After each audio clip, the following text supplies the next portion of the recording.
대구 서문시장에서 어제 새벽에 발생한 화재의 불길이 아직 완전하게 잡히지 않고 있습니다. 불에 탄 점포만 670여 곳이고 연말을 앞두고 이 물량을 늘린 상인들의 피해가 상당하다고 합니다.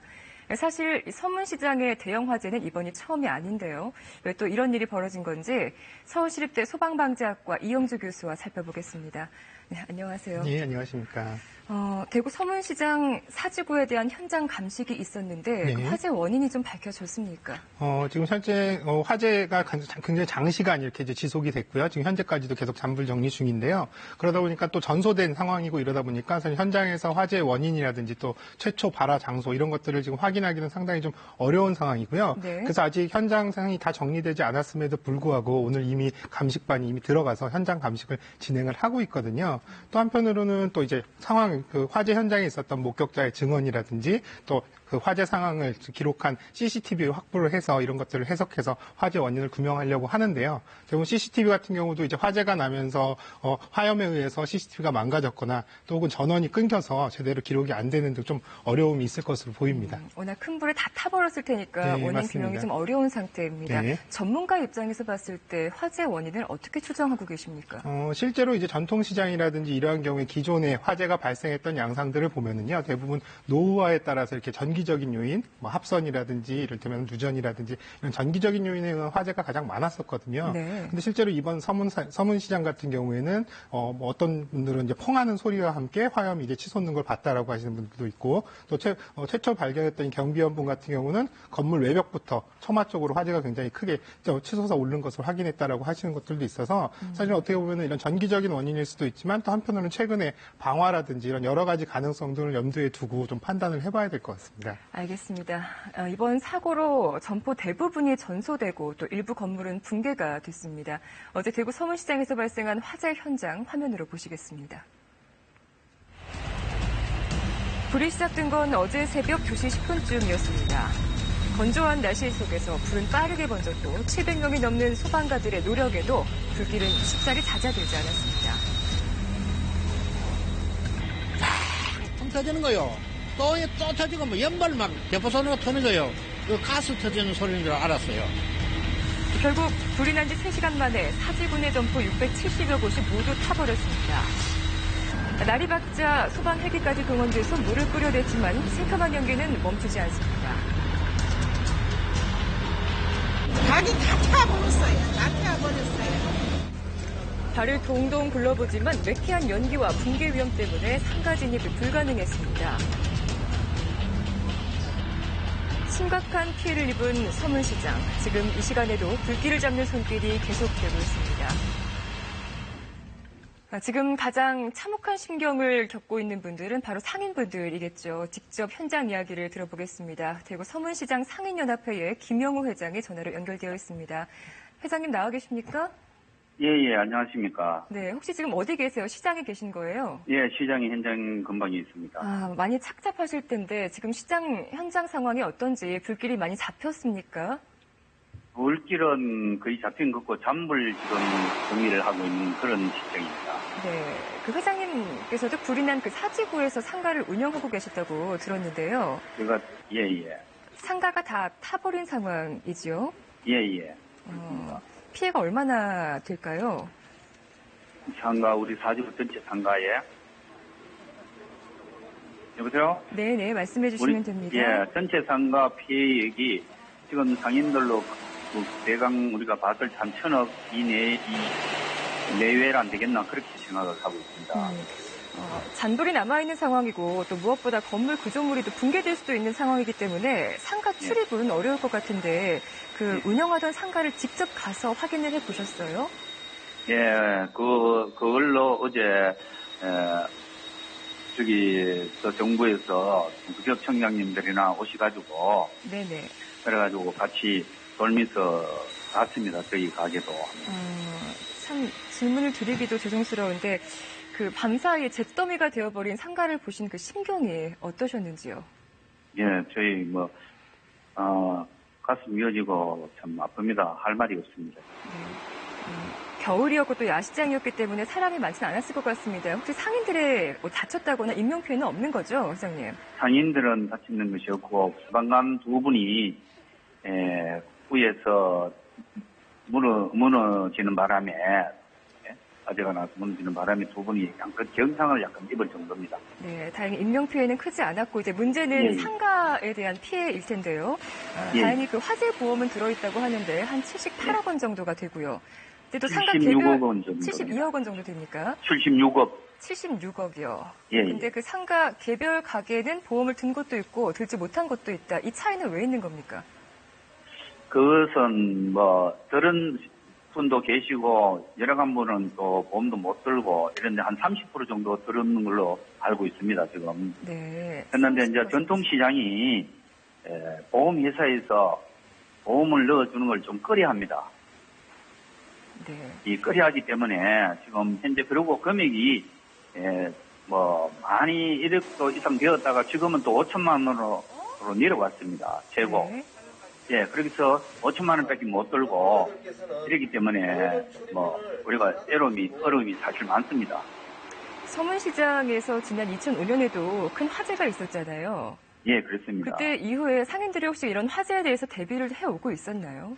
예, 많이 하고는 있었습니다. 그런데 이번 화재는 왜 발생했다고 보십니까? 지금 현재로서는 두 가지로 보고 있습니다. 기존 점포에서 발화가 되었다도 볼 수 있고, 네. 지금 또 노점에서 먼저 불이 나서 발화가 되어서 기존 점포로 붙었다 하는 말도 있고 두 가지가 있는데 저희로서도 아직까지 규명이 된 상태는 아니니까 네. 규명하기 위해서 오늘 경찰들이 와서 조사를 들어가는 걸로 알고 있습니다. 아이고, 상인분들 지금 많이 놀라셨을 텐데 예, 망연자실하신 상인분들이 지금 모습이 화면에 보이더라고요. 예, 네, 실망하고 실망하고 있습니다. 좋겠습니다. 예. 네. 좀 어렵고 황망한 가운데 인터뷰 응해주셔서 감사를 드리고요. 모쪼록 피해가 예. 좀 최소화되기를 바라겠습니다. 예, 감사합니다. 대구 서문시장 상인연합회 김영우 회장이었습니다. 고맙습니다. 워낙 큰 화재였기 때문에 뭐 네. 재산 피해가 컸다 그러고 또 네. 보험에 가입한 금액도 또 차이가 있다고 하니까 네. 아마 그 피해를 보전받을 수 있는 방안도 각기 다를 것 같습니다. 문제가 서문시장 화재가 이번이 처음이 아니고 11년 전 2005년에도 있었습니다. 그리고 많은 준비를 해왔다는 얘기도 방금 들었는데 네, 맞습니다. 그때 당시의 상황도 좀 보면서 이야기를 나눠볼까요? 당시 12월 29일 겨울이었는데요. 역시 네. 상가에서 큰 불이 났습니다. 네, 그때 당시에 이제 화재가 발생을 했는데 굉장히 기록적인 화재였는데요. 이 당시에도 12월 달로 이렇게 추워지는 게 겨울이었는데요. 이 당시에 화재가 발생을 해서 최초에 발생했던 화재 그 장소로 지목된 부분들이 이제 이불 가게였는데요. 네. 유전으로 인해서 이불 가게에서 화재가 시작이 돼서 전체 그 당시에 상인들이 거의 1000여 명, 그러니까 매장이 이제 한 1000여 개 정도가 소실이 됐고요. 그 당시 금액으로 600억 원 이상 이 손해배상이 났던 이런 피해를 입었던 그런 아주 큰 사고인데요. 네. 또 한편으로는 이 서문시장 화재는 또 그때뿐만 아니라 이게 1920년대에 이제 개장을 한 이후로요. 무려 17번이나 화재가 발생을 해서 굉장히 좀 이례적인 이렇게 화재가 굉장히 많이 발생한 그런 곳이라고 이렇게 이해를 하시면 될 것 같습니다. 서문시장에서만 17번의 네, 화재가 맞습니다. 있었다는 말씀이시죠? 예, 그래서 1952년 같은 경우에는요, 그 당시에는 1,700여 개의 점포가 또 다 소실되는 이러한 큰 피해도 입은 적도 있습니다. 그렇기 때문에 아마 상인들의 불에 대한 경각심도 컸을 거고요. 준비도 해왔을 겁니다. 일단 그 스프링클러가 1,300여 개나 설치가 돼 있었다고 네. 하는데 이번에 그런 스프링클러 작동이 정상적으로 됐던 건지도 궁금했어요. 네, 실제로 지금 확인한 바에 의하면은요, 스프링클러는 정상적으로 작동을 했다고 이렇게 확인이 됐는데요. 사실 스프링클러라고 하는 것들은 소방 설비 중에 가장 확실한 또 가장 신뢰성 있는 이런 소화 설비라 가장 좋은 설비인데요. 다만 이런 것들이 초기에 정상적인 화재 양상, 그러니까 초기에 불이 났을 때 스프링클러가 작동한다면 상당히 불을 진압하는 데 효과적이겠지만 이렇게 전통시장처럼 굉장히 가연물이 밀집되어 있거나 굉장히 급격히 화재가 커지는 이런 양상인 경우에는 스프링클러가 터져도 사실은 제대로 진압하기 어려운 부분들이 있고요. 또 실제로 스프링클러 같은 경우에 이를테면 물이 뿌려지는 시간이 한 20분 정도의 수원밖에 가지고 있지 않기 때문에 네. 이렇게 장시간 지속적으로 화재가 계속되는 경우에는 대응 능력이 떨어질 수밖에 없습니다.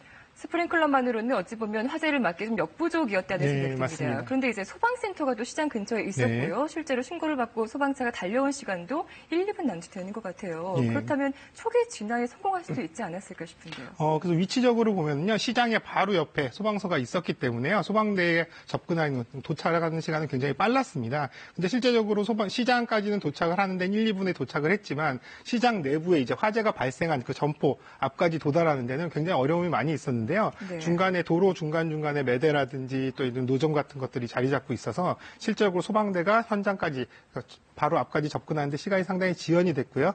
그런 시간 동안에 화재는 더 많이 확산이 돼서 그런 경우에는 소방차가 도달을 한다 하더라도 사실은 빠르게 진압하기가 굉장히 어려운 상황이거든요. 그리고 네. 또 이미 화재가 많이 커졌기 때문에 유독가스라든지 또 내부의 여러 가지 상황들 때문에 적극적으로 진압을 하기도 어려운 상황이었을 걸로 생각이 됩니다. 이번엔 서문시장이었지만 사실은 우리 전통시장들이 그 화재에 상당히 취약한 구조를 가지고 있다고 합니다. 네, 맞습니다. 실제로 한 해 평균에 전통시장에서만 63건의 화재가 발생을 하고 있다고 하니까요. 왜 이렇게 화재에 취약한 건지 어떤 문제가 있는 건지 함께 영상으로 보시겠습니다. 건물 위로 시뻘건 불길이 솟구쳐 오르고 있습니다. 소방관들이 물을 뿌려보지만 불길이 쉽게 잡히지 않았는데요. 건어물이나 야채와 같은 점포 안의 물건들은 모두 잿더미로 변했습니다.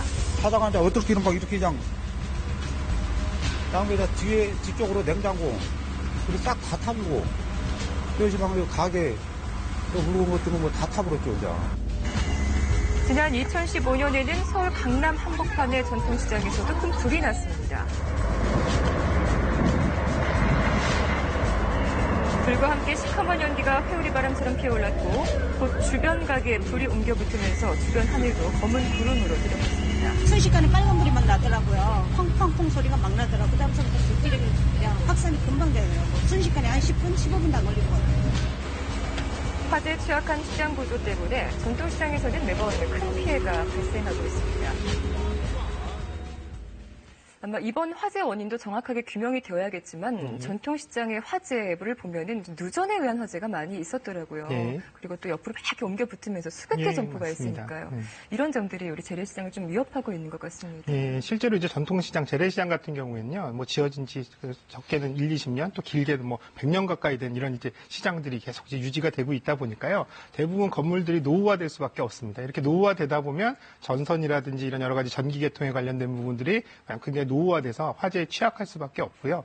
특히 겨울철 같은 경우에는 이렇게 대부분 이제 이 시장에서는 대부분 이제 매장을 거의 오픈해 놓고 이렇게 이제 영업을 하시기 때문에 굉장히 춥기 때문에 대부분 난방 전열기라든지 이런 것들을 사용하시게 됩니다. 이런 전기를 사용하는 수요도 굉장히 많은 데다가 이러한 부분들 때문에 전기적인 위험이 그만큼 더 커지고요. 또 그리고 실제로도 이제 매대라든지 또 노점 이런 데도 또 전기를 이제 끌어다가 쓰는 실제로 이제 전기 용량보다도 많이 전기 수요가 있기 때문에 이러한 여러 가지 요소들을 복합적으로 본다면 전기에 의한 화재 위험이 가장 높고 또 취약한 그런 부분이라고 할 수 있겠습니다. 또 워낙 물건들을 많이 쌓아놓고 영업을 하시다 보니까 층간 물건으로 인하여 화재가 옮겨 붙을 수 있는 가능성도 좀 높은 것 같고요. 네, 맞습니다. 참 여러 가지 원인이 있었습니다.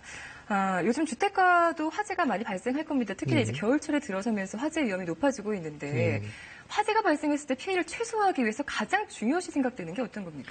실제로 이제 화재가 발생할 때 가정 내에서도 화재가 발생하는 경우들이 굉장히 많은데요. 사실은 초기 대처가 굉장히 중요합니다. 사실은 집에 소화기라도 한 대 있으면 사실은 이런 말도 있거든요. 집에 소화기 한 대가 사실은 화재 초기에는 소방차 한 대랑 맞먹는 이런 소화력을 발휘한다고 하는데요. 그만큼 초기 소화의 중요성을 이렇게 강조하는데요. 사실 불이 났을 때 집에 소화기라든지 기타 초동 대처가 굉장히 잘 된다면은 작은 불로 끝날 수가 있는데요. 그러한 부분들을 시기를 놓치거나 또 이렇게 간과하다 보면은 사실은 굉장히 큰 불로 위험하게 되는데요. 그래서 가정 내에서 화재는 사실은 예방할 수 있는 방법들이 여러 가지가 있습니다. 그렇게 어려운 방법들이 아니거든요. 전기적인 부분들도 이를테면 누전 차단기를 확인한다든지 또 이를테면 전열기라든지 난방기구에 사용할 때 좀 더 세심하게 또 안전을 좀 챙긴다든지 이런 것들이 작은 거지만 실제로 이런 것들이 정말 안전을 굉장히 중요하게 담보할 수 있는 그런 상황들이라고 보시면 되겠습니다. 네, 특히나 뭐 상가가 밀집되어 있는 건물들, 뭐 시장이라든지 많은 뭐 주택 골목마다 어떻게 탈출할 수 있는 그 통로가 구축되어 있는 것이 상당히 중요하다고 하더라고요. 실제로 이제 사람들이 대피하는 통로도 중요하지만요. 또 소방대가 접근할 수 있는 접근로의 확보 이런 측면에서도 굉장히 중요하고 또 그런 통로들이 어떤 역할을 하냐면요. 다른 쪽으로 화재가 바로 확산되지 않게끔 중간중간에 그런 길들이 있음으로써 화재가 바로 확산되는 것들을 차단해주는 역할들도 하거든요. 그래서 사실은 이런 가로 구조라든지 또 이렇게 이제 화재가 넘어가지 않게끔 하는 이런 구획이라든지 이런 것들이 좀 많이 정비가 될 필요가 있는데요. 이런 것들은 사실은 그 시장 전체 어떤 구조나 이런 것들을 변경시키기 전에는 사실은 이렇게 대처하기가 좀 어려운 상황이기 때문에 그런 좀 한계도 있습니다. 시장뿐만이 아니라 아직 우리나라 여러 건물 가운데 이런 소방 통로가 제대로 확보된 곳이 얼마나 될까 좀 그런 의문도 듭니다. 네. 좀 체계적인 준비가 필요해야 될 것 같고요.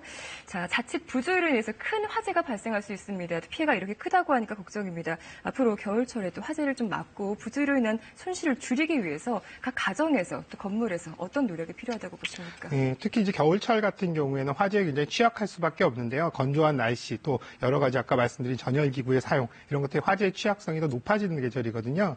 그래서 사실은 안전에 관련된 부분도 앞서도 말씀드렸듯이 작은 부분부터 실제로 이제 가정 같은 경우에는 전열기를 사용할 때 뭐 사용하지 않을 때 반드시 콘센트를 빼놓는다든지 또 실제로 이제 전열기를 사용할 때 뭐 전기장판 이런 것들 화재가 굉장히 많이 나거든요. 네. 이런 것들을 이제 가연물 주변에 두지 않는다는 거 이런 것들 굉장히 중요하고요.